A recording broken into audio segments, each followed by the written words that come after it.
प्रभु यीशु मसीह के सामर्थी नाम में आप सबों को जय मसीह की। यूहन्ना रचित सुसमाचार अध्याय 8 उसकी 11 आयत लिखा है। यीशु ने कहा, मैं भी तुझे दंड नहीं दूंगा और जाओ और फिर पाप ना करना।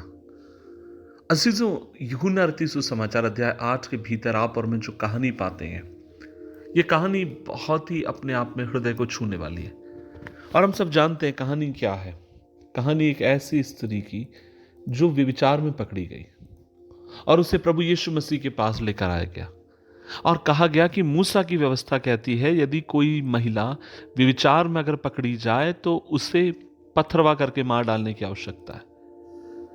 और आप और मैं यहां देखते हैं कि प्रभु यीशु मसीह अद्भुत तरीके से उस महिला का बचाव करते हैं। हम सब इस बात को जानते हैं। कई बार जब मैं इस अध्याय को पढ़ता हूं तो मैं ये भी पाता हूं कि वहां एक पुरुष भी था।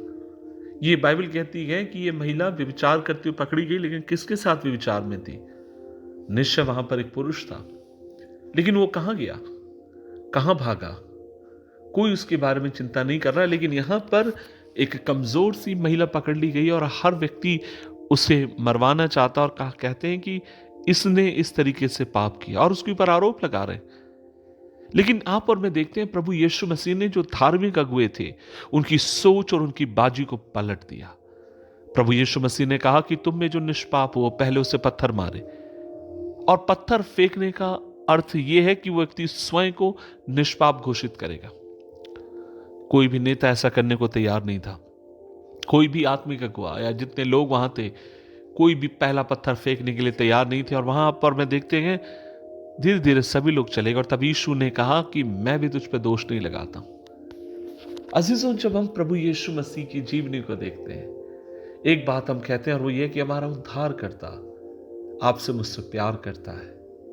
आप कल्पना कर सकते हैं कि हमारी जिंदगी को जब हम देखते हैं, आप अपनी जिंदगी की कमजोरी को जानते हैं और मैं अपनी जिंदगी की कमजोरी को जानता हूं।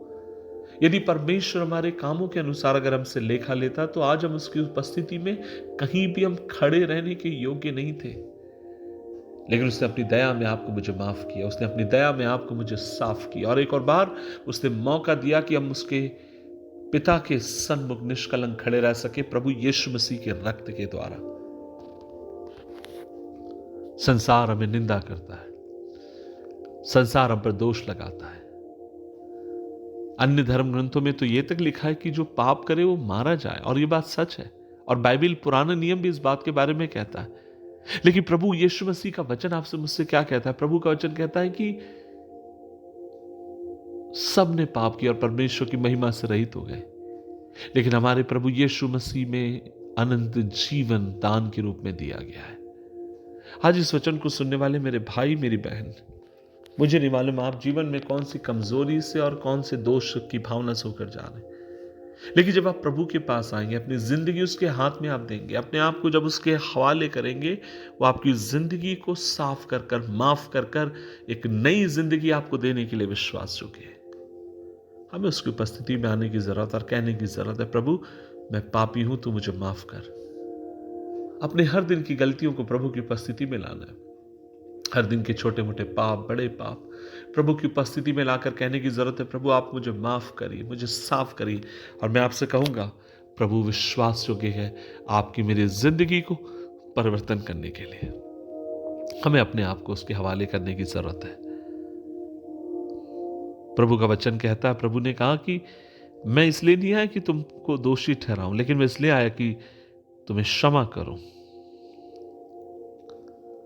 आज प्रभु हमें क्षमा करने के लिए विश्वास योग्य है। क्या हम वो क्षमा पाना चाहते हैं? आइए दुआ करें। प्रभु जी, आज हम मिलकर तेरी उपस्थिति में आते हैं और हमारे कमजोरियों को, गलतियों को, खताओं को हम तेरी उपस्थिति में लेकर आते हैं और दुआ करते हैं, प्रभु आप देखें और हमें माफ करें। आपके मानित होने के लिए मदद करें। यीशु मसीह के नाम से मांगते हैं, आमीन, आमीन, आमीन।